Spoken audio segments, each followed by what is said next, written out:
अस्सलाम वालेकुम स्टूडेंट्स, क्या हाल चाल है। उम्मीद है आप लोग खैरियत से होंगे। Welcome back student to the new lecture. आज का हमारा टॉपिक है methods to reduce friction, friction को कम करने के तरीके। हमने पढ़ा कि फ्रिक्शन हमारे लिए ज़रूरी भी होती है और इसके डिसएडवांटेज भी होते हैं, गैर ज़रूरी भी होती है, फ़ायदेमंद भी है और हमारे लिए नुकसानदेह भी है। जहाँ पे फ़ायदेमंद है वहाँ पे तो चले इसका होना ज़रूरी है हमारे लिए, उसको हम कम नहीं करते। लेकिन जहाँ पे फ्रिक्शन ज़्यादा हो और हमारे लिए नुकसानदेह हो, उसको जाहिर सी बात है कम करना बहुत ज़रूरी है। फ़र्ज़ करें मशीनरी के पुर्जे हैं, आपस में मूव कर रहे हैं, इनमें फ्रिक्शन ज़्यादा है। अगर फ्रिक्शन ज़्यादा तो ये पुर्जा जात क्या हो सकते हैं, टूट सकते हैं। अगर ये टूट सकते हैं, मशीनरी तबाह हो सकती है, तो यहाँ पे मौजूद फ्रिक्शन को ख़त्म करना ज़रूरी है। ऐसा ही है ना, अगर फ्रिक्शन होगी मशीनरी ख़राब हो जाएगी। अगर फ्रिक्शन ना होगी मशीनरी स्मूथली मूव करेगी। तो इसलिए इस फ्रिक्शन को ख़त्म करना या फिर इस फ्रिक्शन को कम करना बहुत ज़रूरी है। तो आज के लेक्चर में हम पढ़ेंगे कि फ्रिक्शन को रिड्यूस कैसे किया जा सकता है, फ्रिक्शन को कम कैसे किया जा सकता है। तो आज का हमारा ये टॉपिक है। ये आपका बुक पे टॉपिक है, इंग्लिश मीडियम बुक है मेरे पास, उस पर पेज नंबर 76 पे है। वेरी इजी टॉपिक है। और एक और बात कि ये लॉन्ग क्वेश्चन में अक्सर औकात पूछा जाता है। पेज नंबर 76 इस पे हमारे पास ये टॉपिक दिया गया है, मेथड्स टू रिड्यूस फ्रिक्शन। चलिए स्टार्ट करते हैं फ्रिक्शन को रिड्यूस करने के तरीके। सबसे पहला स्टूडेंट इसका तरीकाकार ये है कि जो स्लाइडिंग सरफेसेस हों, मतलब कि जो एक दूसरे के ऊपर मूव करने वाली सरफेस हो, एक दूसरे के ऊपर स्लाइड कर रही हो, अगर ये स्मूथ होंगी तो आसानी से मूव कर सकेंगी, फ्रिक्शन कम होगी। जैसे हम इस व्हाइट बोर्ड की बात करें, ये काफ़ी स्मूथ है, इसके ऊपर मूव करना ईजी है। और अगर क्या हो जी स्मूथ ना हो, बल्कि क्या हो बीच में इसके इस तरह के खड्डे पड़े हुए हो, अब इसके ऊपर मूव करना क्या आसान है, काफ़ी मुश्किल हो जाएगा। यहाँ पे भी बर्ड हैं, यहाँ पे भी हैं, यहाँ पे भी हैं। तो इसलिए जो सरफेसेस एक दूसरे के ऊपर स्लाइड कर रही हो उनको स्मूथ कर दिया जाए। अगर आप इसको स्मूथ कर देते हैं तो क्या होगा, फ्रिक्शन को कम किया जा सकता है। तो यहाँ पे क्या कर सकते हैं, पहला तरीका मेकिंग स्लाइडिंग सरफेस स्मूथ। जो स्लाइडिंग सरफेस है उसको स्मूथ किया जा सकता है। अगर उसे स्मूथ कर लिया जाए तो इससे फ्रिक्शन कम की जा सकती है। पहला पॉइंट समझ में आ गया। दूसरा पॉइंट, आपने कभी देखा होगा साइकिल की या मोटरसाइकिल की रेस में, आप लोगों ने देखा होगा कि जो साइकिलिस्ट है वो सीधा बैठने के बजाय ऐसे झुका होता है आगे को। कभी नोट किया आप लोगों ने? ये साइकिलिस्ट है, वो तेज साइकिल भगा रहा है आदमी, ठीक है ना, तेज से पैडल मारता जा रहा है, और क्या करता है वो सीधा बैठने के बजाय वो काफ़ी सारा आगे झुका होगा। इसका मतलब क्या हुआ, उसको ये होता है कि अगर मैं झुक जाऊंगा आगे को तो तेज़ी से मूव करता रहूँगा। कोई भी चीज़ तेज़ी से तब मूव करती जब उस पर कोई अपोजिट फोर्स ना लग रही हो, मतलब उस पर जब फ्रिक्शन कम लग रही हो वो तेज़ी से मूव करेगी।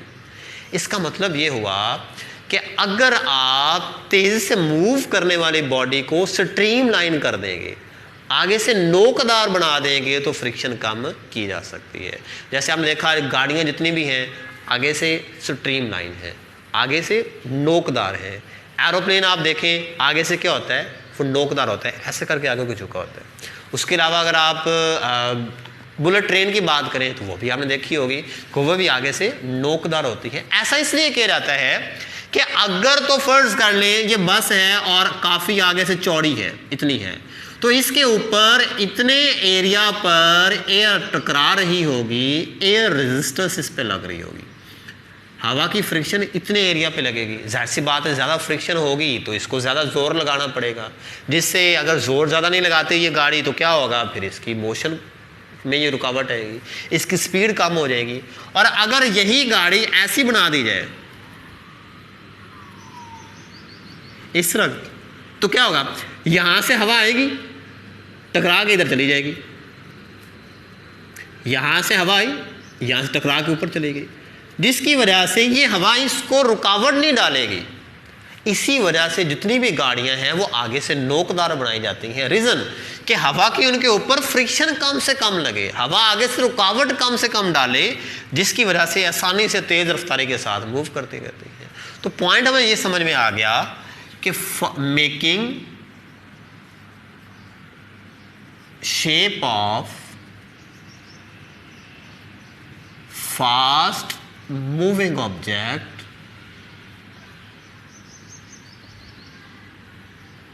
स्ट्रीमलाइन,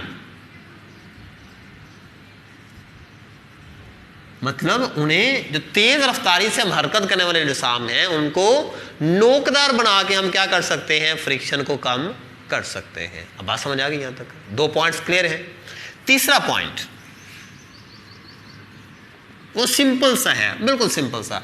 आप देखा होगा अभी जब गाड़ी वगैरह की मेंटेनेंस करवाई जाती है, उसके जब टायर खोले जाते हैं तो जिसके अंदर बैरंग लगा होता है उसके ऊपर क्या करते हैं जी, ऑयल लगा दिया जाता है या फिर उसके ऊपर ग्रीस लगा दी जाती है। इसको कहते हैं लुब्रिकेशन करना।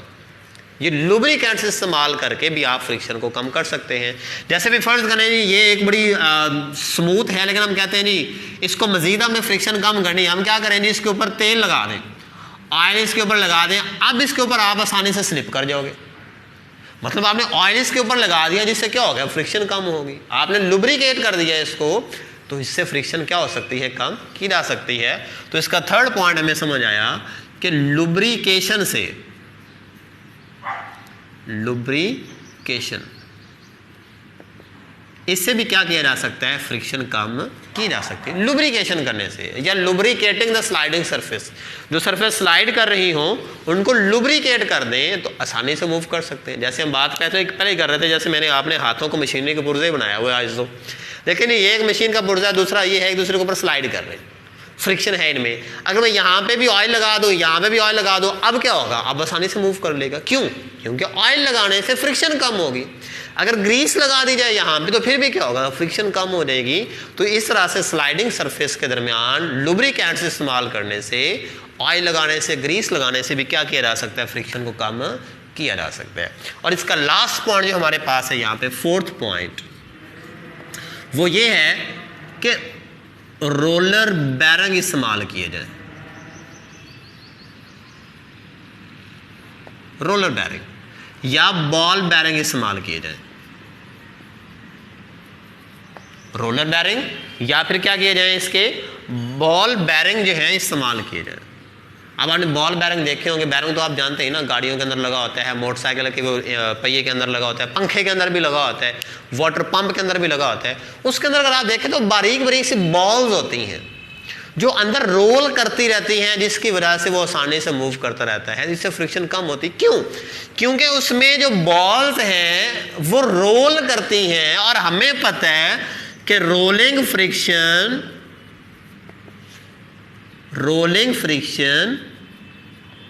Is less than sliding friction. क्योंकि रोलिंग फ्रिक्शन स्लाइडिंग फ्रिक्शन से कम होती है, इसलिए हम रोलर बैरिंग इस्तेमाल करें या बॉल बैरिंग इस्तेमाल करें तो इनकी फ्रिक्शन बहुत थोड़ी होगी। इस वजह से हम इनको इस्तेमाल करके भी फ्रिक्शन को कम कर सकते हैं। तो ये स्टूडेंट्स हमारे पास 4 मेथड्स हैं फ्रिक्शन को रिड्यूस करने के। कौन कौन सा जी? सबसे पहला जो स्लाइडिंग सरफेस है उसको स्मूथ कर लिया जाए, फ्रिक्शन इससे कम हो सकती है।